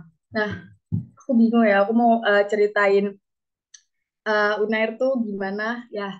Surprisingly kayak itu keren banget sih, Unair itu. Kayak pertama dari penyambutannya itu uh, lumayan, bukan lumayan sih, itu keren banget untuk pertama pembukaan. Terus itu uh, modul Nusantaranya itu kami sempat beberapa kali ada modul Nusantara yang keluar kota, dan aku tahu pasti teman-teman PMM lainnya juga kayak gitu. Di Unair itu, oh ya, aku mau bilang kalau di Unair itu ada tiga tiga apa ya namanya, tiga kampus ya, sorry, tiga kampus. Yang pertama itu ada kampus A, ada kampus B, kampus C. Nah, dan itu tempatnya itu berbeda-beda. Nah, kampus A itu ada fakultas kedokteran dan fakultas kedokteran gigi. Kampus B itu terdapat fakultas hukum atau FHI, FH, terus ada fakultas ekonomi dan bisnis, lalu ada fakultas ilmu sosial dan ilmu politik, lalu ada sekolah pasca sarjana, fakultas psikologi, fakultas ilmu budaya, dan fakultas vokasi. Dan yang ketiga itu yang ada kampus C. Kampus C itu ada di sana ada rektorat, ada asrama putri, asrama putra, fakultas kesehatan masyarakat, fakultas kedokteran hewan, fakultas farmasi, fakultas keperawatan, fakultas sains dan teknologi, fakultas perikanan dan kelautan, dan fakultas teknologi maju dan multidisiplin. Nah, teman-teman bisa linjur, dan itu sangat diperbolehkan oleh pihak Unair, PMM Unair. Tapi di sini karena aku dari akuntansi dan dari pihak eh, jurusan dosen dosennya itu tidak membolehkan kami untuk linjur, harus stay di FEB yaitu di akuntansi. Lalu teman-teman kan itu ada jauh ya dari kampus A ke B ke C, sedangkan kami di sini diwajibkan untuk asrama dan alhamdulillahnya di sini asramanya untuk cewek ya, seperti teman-teman lihat di belakangnya agak ini ya agak rusuh dikit sih, tapi sangat amat nyaman untuk untuk asrama putri. Terus untuk ke kampusnya itu disediakan bus flash setiap hari, itu rutenya dari kampus kampus C, kampus B, dan kampus A. Dan juga itu kampusnya itu sangat amat luas ya teman-teman, karena fakultasnya juga banyak, dan itu nanti disediakan namanya begi-begi itu eh, mobil golf gitu untuk teman-teman ngelilingi kampus di situ, dan itu free ya teman-teman. Bus juga free. Itu aja sih. Terus apa lagi ya? Di kampus, di asrama itu ada kantinnya, dan banyak sekali fasilitas yang disediakan oleh Unair untuk kita, dan tidak ada membeda-bedakan sih, sama-sama aja antara reguler dan PMM yang selama ini kurasa selama di uh, Universitas Airlangga. Dan aku mau kasih tahu bahwa Unair ini termasuk top 2 besar yang lagi hits banget di Indonesia. Itu aja sih yang dapat kesampaikan. Terima kasih. Oke, terima kasih Kak Okta. Em, kita lanjut lagi ya teman-teman, karena waktunya juga sangat terbatas. Jadi kita lanjut langsung ke sharing session kita yang ketiga bersama Kak Yurni dari Unpad. Kak Yurni, silakan on cam, waktu dan tempatnya dipersilahkan. Oke, Assalamualaikum warahmatullahi wabarakatuh. Sebelumnya mohon maaf belum bisa on cam. Baik, perkenalkan, aku Yurni Claudia dari jurusan Manajemen semester 5 yang sekarang sedang pertukaran di Universitas Pajajaran. Di sini aku akan sharing tentang gimana rasanya kuliah di Unpad, akademiknya gimana, dan lain sebagainya. Oke, yang pertama tentang gimana sih rasanya di Unpad. Tentu aja senang sekaligus bangga ya, bisa merasakan belajar di salah satu universitas top di Indonesia. Dan kita yang PMM bisa juga ikut gabung kegiatan-kegiatan yang diselenggarakan oleh BEM Unpad. Ikut webinar yang menghadirkan orang-orang hebat dan kenal mahasiswa-mahasiswi yang hebat dan kritis-kritis di sini. Tapi ini menurut penglihatan dan kejadian yang aku alami ya. Walaupun nggak semua, tapi anak reguler Unpadnya itu kayak menjaga jarak gitu sama kami yang anak PMM. Kayak membatasi diri, nggak mau gabung gitu, jadi kami ngobrol sesama anak PMM aja. Kalau untuk anak PMM-nya, seru banget, semua berbaur, ngobrol bareng, sampai curhat-curhat gitu. Untuk akademiknya di sini, PPT-nya itu dalam bahasa Inggris, tugasnya juga ya lumayan banyak.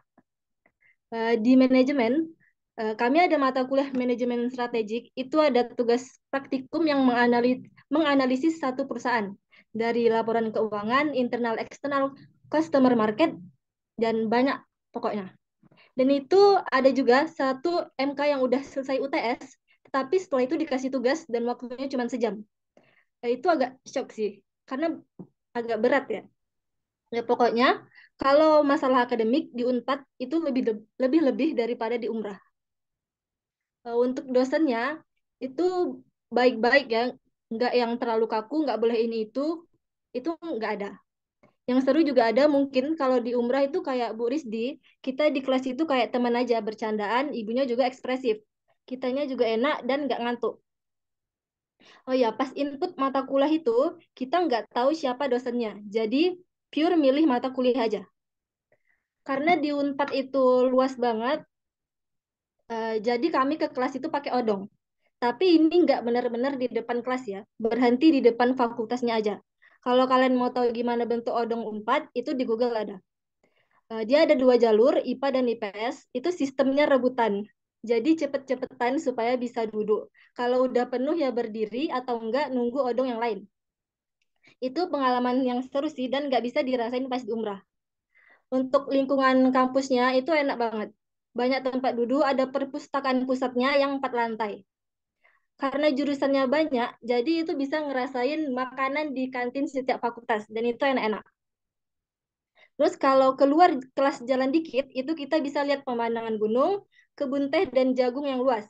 Dan satu pemandangan yang nggak ada di Umrah itu, ngelihat bapak-bapak dan ibu-ibu panen jagung di area kampus. Mungkin itu aja dari aku. Semoga yang berencana ke Unpad dapat sedikit gambaran dari ceritaku. Terima kasih. Baik, terima kasih untuk Kak Yurni yang sudah sharing session bersama dengan kita pada malam hari ini. Luar biasa banget. Kita lanjut aja ke sharing session yang keempat bersama Kak Hikmal dari ITB. Waktunya dipersilahkan.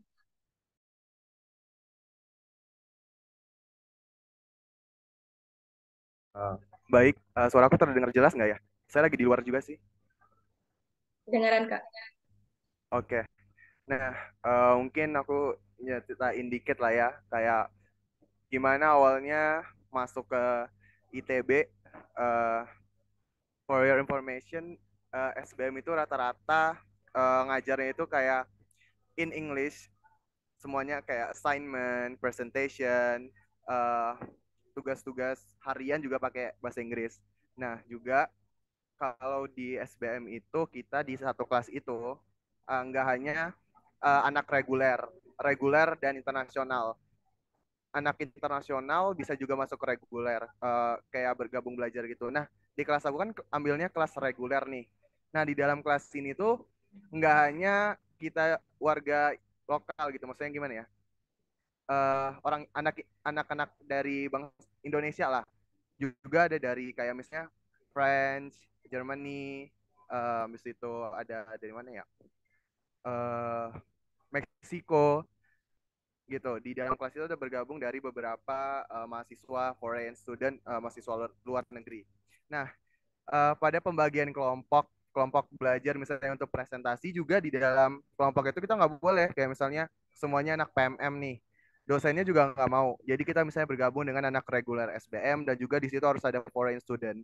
Nah, otomatis eh, kemampuan bahasa Inggris kita tuh diuji di situ. Jadi untuk berkomunikasi dengan mereka itu kita harus gunain bahasa Inggris, eh, yang mungkin kita juga agak terbata-bata, dan juga ada beberapa temanku memang kayak udah Inggrisnya tuh udah jago banget.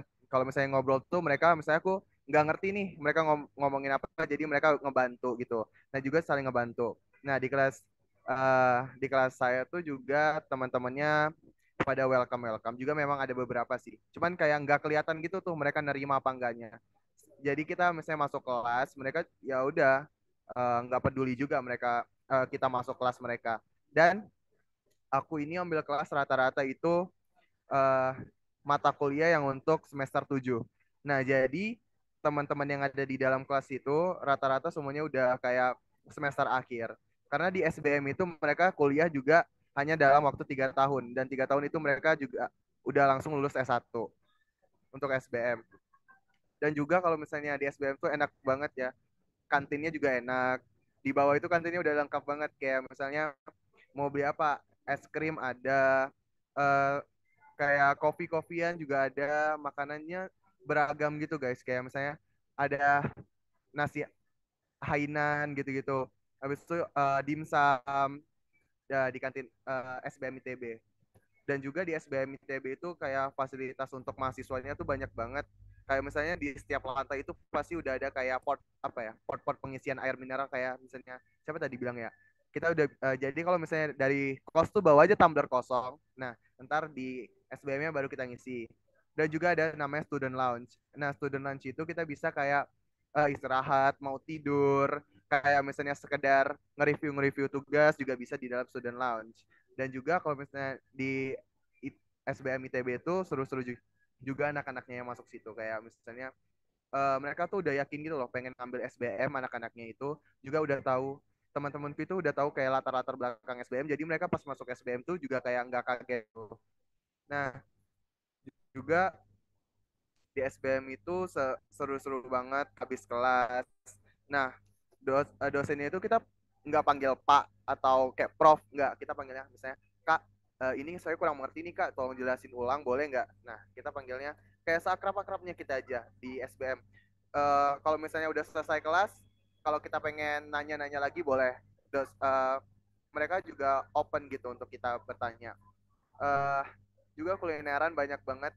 Ada tuh namanya depan SBM, nyebrang dikit, itu namanya Tampes atau Taman Sari Fast Food, tuh makanan-makanan yang affordable juga harganya buat kita yang mahasiswa, kayak misalnya 15 ribuan, 12 ribuan, dan minuman-minumannya juga beragam.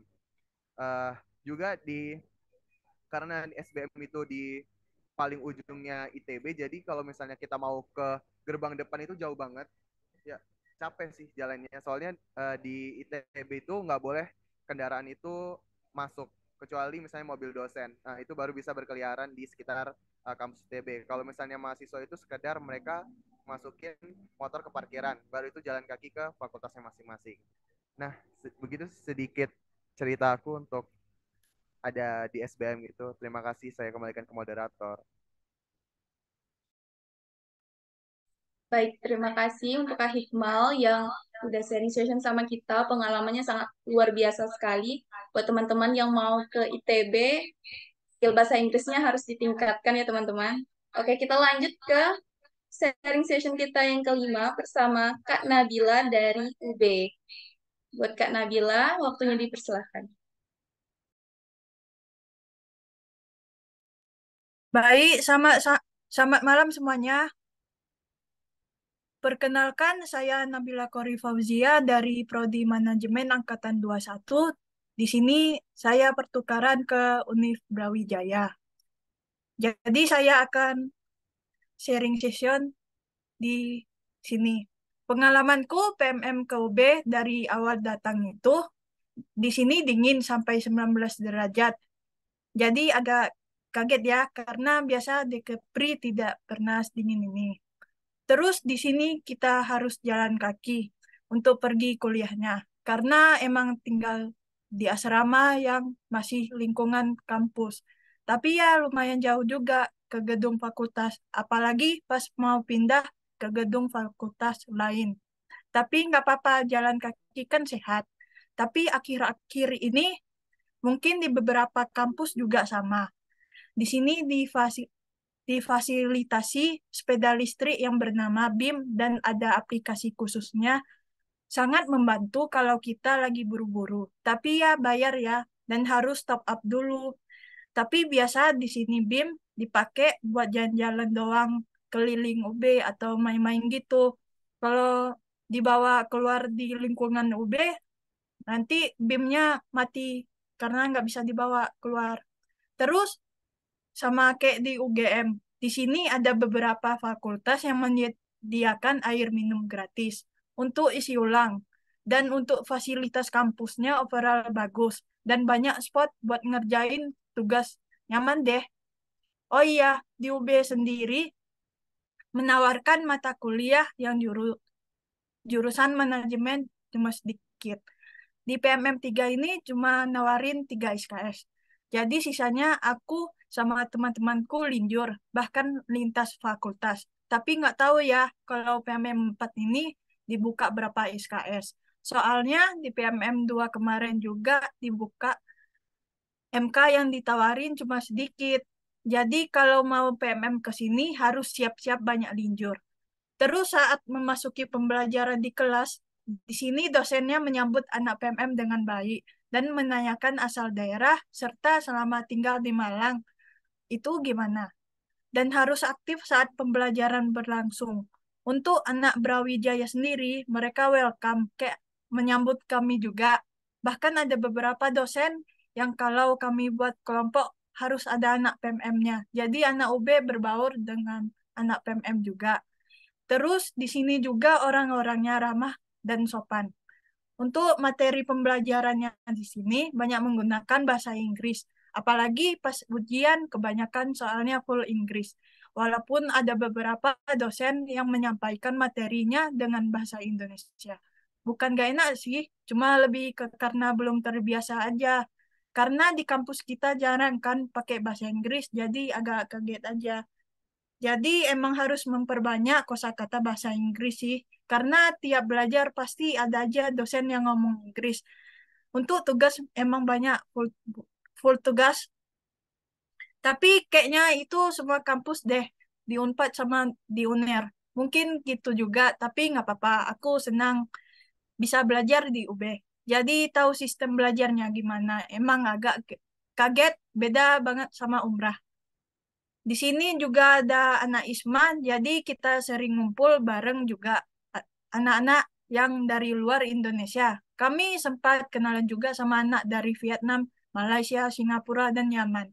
Dan di sini disediain asrama. Kalau yang cewek di asrama Giria, kalau cowok di Rusunawa. Tapi menurut aku dalam segi asrama, UB kurang karena ada beberapa gedung yang fasilitasnya bagus dan ada beberapa juga yang nggak bagus. Kayak waktu kemarin pas hujan kamar kami banjir terus. Sering mati air dan listrik. Terus juga pas penyambutan kami di sini nggak langsung disambut. Kayak nunggu seminggu dulu baru ada acara penyambutan. Padahal harusnya kami ada sesi keliling kampus bersama koor. Tapi jadinya kami cari sendiri gitu keliling. Mungkin itu saja yang bisa dibagikan untuk sesi sharing session kali ini. Selanjutnya saya kembalikan ke moderator. Baik, terima kasih Kak Nabila yang sudah menyampaikan sharing sessionnya kepada kita semua pada malam hari ini. Langsung saja kita lanjut ke sharing session kita yang terakhir bersama Kak Sela dari UD. Silakan Kak Sela, waktunya dipersilakan.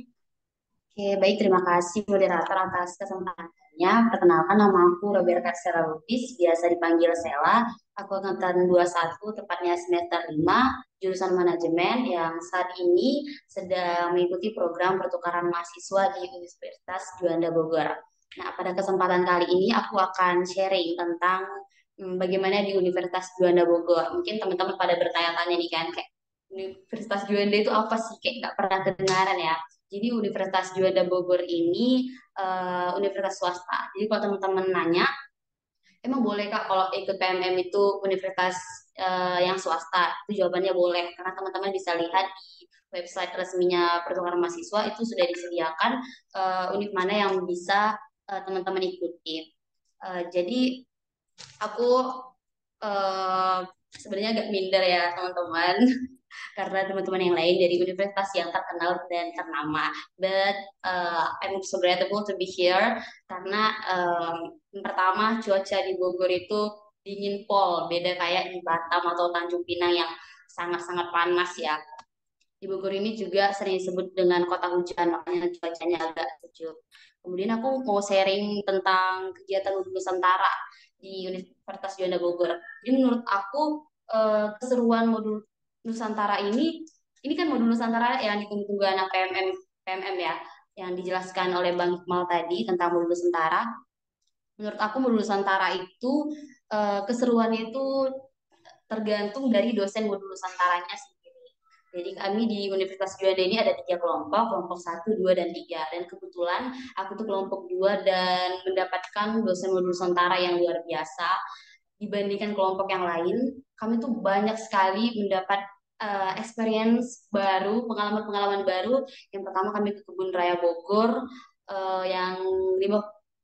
yang sangat panjang itu sekitar 87 hektar dan ada 15.000 tanaman yang berbeda. Yang kedua kami bisa mendapatkan experience bermain angklung, membatik, kemudian ke Istana Presiden.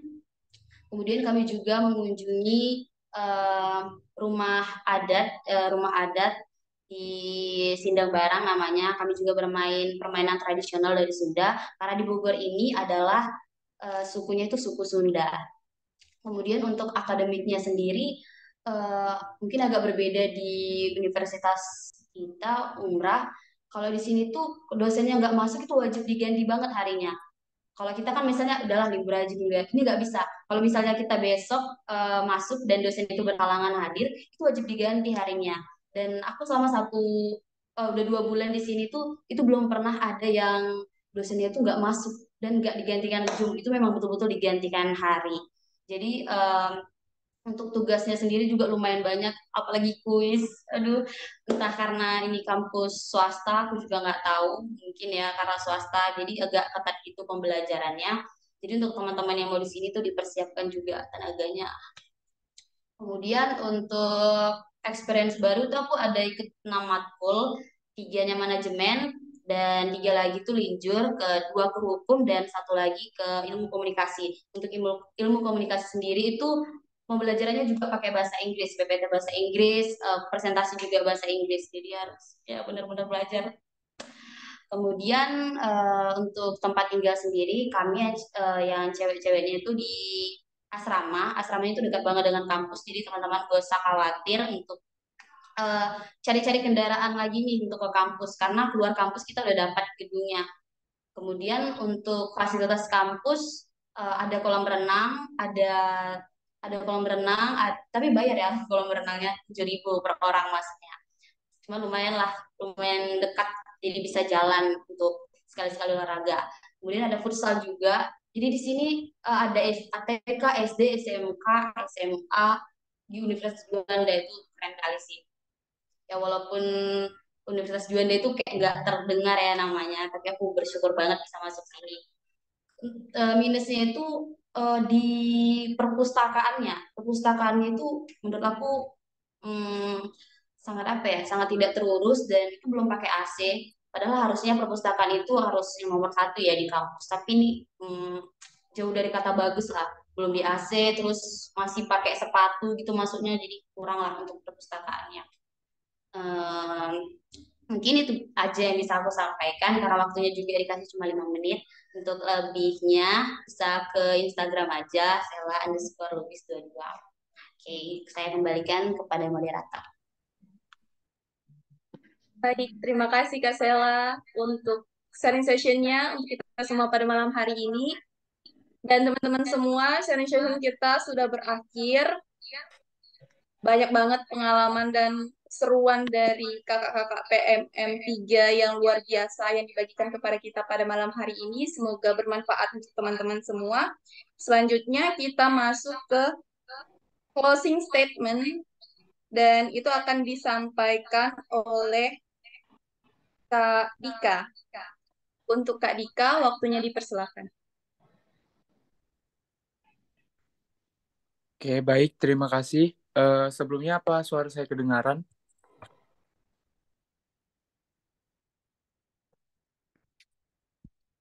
Oke.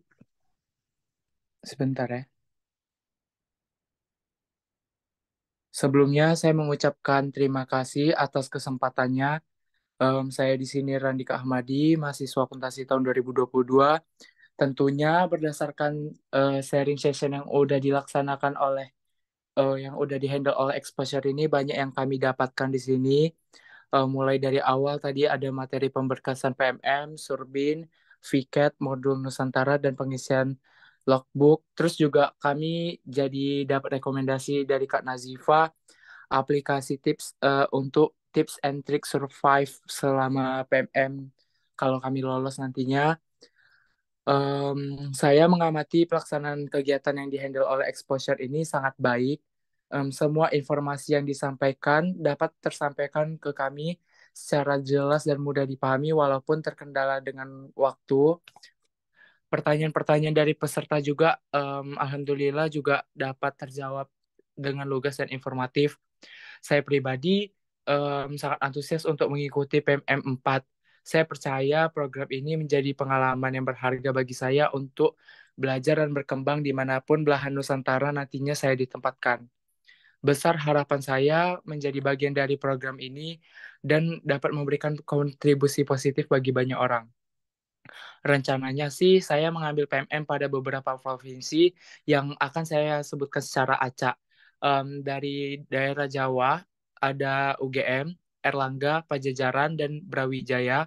Di Bali ada Universitas Udayana dan Ganesha, dan di NTB ada Universitas Mataram. Saya berharap PMM ini dapat menjadi program yang berkelanjutan dan bermanfaat bagi mahasiswa dan masyarakat. Saya juga berharap PMM dapat menjadi jembatan untuk mempertemukan mahasiswa dari berbagai daerah dan latar belakang mengenai ragam Nusantara yang sekiranya nih belum kita tahu di tempat orang, kita bisa jadi belajar dan coba apapun yang ada di sana kayak baju adatnya dan lain sebagainya. Dan yang terakhir, saya mengucapkan terima kasih kepada Exposure atas penyelenggaraan sosialisasi PMM ini. Saya berharap dapat mengikuti PMM ini dengan manfaat-manfaat yang udah kakak-kakak berikan. Terlebih terkurang, saya mohon maaf. Wabillahi taufiq hidayah. Wassalamualaikum warahmatullahi wabarakatuh. Baik, terima kasih atas testimoninya dari Rendika. Untuk selanjutnya kita masuk ke closing statement yang akan disampaikan oleh Kak Wahyu dari PMM 3 Unpad. Kepada Kak Wahyu, waktunya dipersilakan. Baik, terima kasih kepada moderator. Mungkin ini adalah sedikit pesan dan kesan ya untuk teman-teman calon mahasiswa PMM 4 yang saat ini sedang berjuang untuk menjadi bagian dari peserta PMM 4. Tapi sebelum saya closing statement, mungkin saya meluruskan untuk pertanyaan yang di kolom chat ya, untuk masalah BPJS. Di sini syaratnya adalah asuransi kesehatan, bukan BPJS. Jadi gini, asuransi kesehatan itu salah satunya adalah BPJS maupun asuransi swasta lainnya. Boleh. Di selain BPJS boleh. Bukan berarti harus BPJS, tapi bebas milih mau BPJS kesehatan atau ketenaga kerjaan. Tidak. Jadi di sini adalah asuransi kesehatan, bukan BPJS ketenaga kerjaan. Ya, ini beda.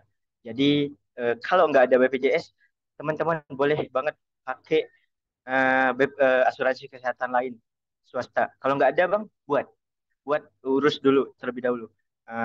Bagusnya sih BPJS, tapi kalau ada yang lain boleh pakai yang lain. Ya begitu. Jadi bukan BPJS ketenaga kerjaan. Oke. Untuk teman-teman yang saat ini sedang mendaftar menjadi bagian dari PMM 4, semoga nanti keterima semua, amin. Yang ada di Zoom ini maupun yang ada info PMM, FEBM Umrah maupun yang sharing info Umrah, semoga bisa mencapai kesuksesan di universitas impiannya. Dan pesan saya, tolong seperti yang disampaikan oleh Kak Nat tadi, kelola keuangan Anda sebaik mungkin. Karena apa? Contoh besarnya di sini, termin 1 uang bantuan biaya hidup diterbitkan 4.500.000. Ada yang teman-teman dari Unpad dalam waktu 1 minggu uangnya sudah habis. Bayangkan. Nah, jadi teman-teman harus pandai mengatur keuangan, baik untuk kebutuhan yang nyata maupun kebutuhan yang dadakan, yang mendadak, yang tiba-tiba, yang tidak terduga. Kita nggak tahu bakalan terjadi apa di tempat orang. Maka siapkan sebaik-baik mungkin. Jangan terlalu boros, jangan terlalu hedon. Melihat orang lain foya-foya, teman-teman juga harus pandailah memilah dan memilih. Lalu jangan lupa mohon doa restu orang tuanya untuk mengikuti kegiatan ini.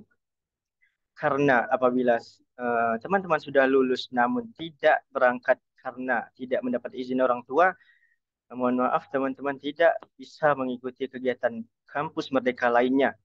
Anda akan di ban dari blacklist dari laman pertukaran mahasiswa, dari kampus merdeka.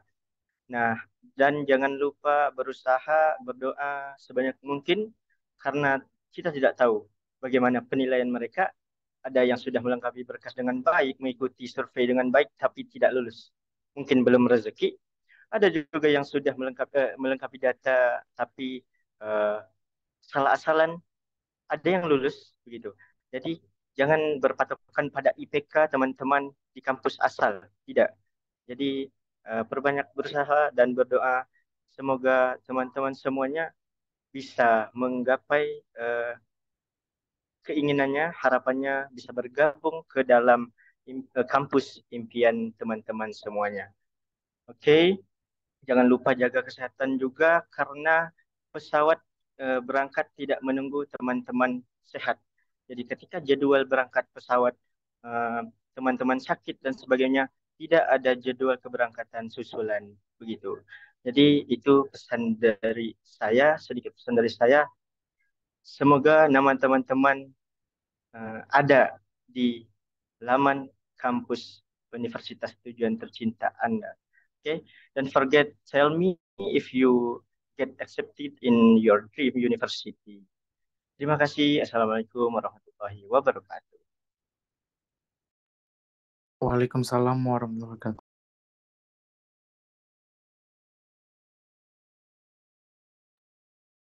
Baik, terima kasih untuk Kak Wahyu yang sudah menyampaikan closing statement-nya untuk kita semua pada malam hari ini.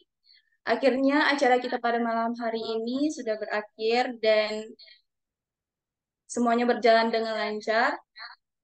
Sebelum kita mengakhiri acara ini, kita ada sesi dokumentasi. Untuk teman-teman semua diharapkan on cam ya, karena kita akan dokumentasi.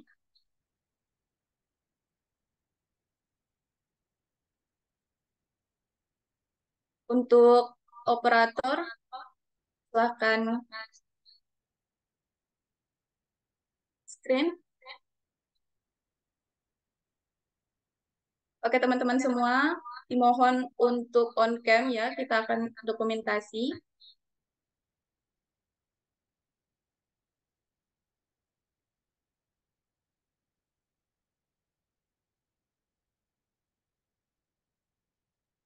Pak operator, kalau misalnya udah selesai, boleh dikasih tahu ya.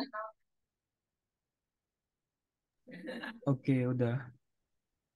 Oke, udah ya? Atau mau lagi? Iya, ganti gaya boleh. Oke, oke. Sekali lagi ya teman-teman. Salam maritim dulu.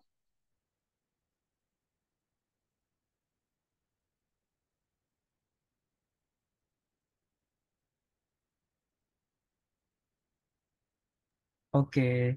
Oke. Terima kasih buat teman-teman semua yang sudah meluangkan waktunya pada malam hari ini untuk kita boleh sharing bersama dan berbagi ilmu bersama dengan kakak-kakak PNM 3. Saya selaku moderator, mohon maaf jika ada kesalahan dari ucapan saya atau dari rondonya yang tidak sesuai. Semoga kita dapat bertemu lagi di lain kesempatan. Dan selamat malam, selamat beraktivitas kembali buat teman-teman semua. Dadah. Makasih ya. Assalamualaikum. Makasih Lucy. Makasih Kak. Ya, Kak.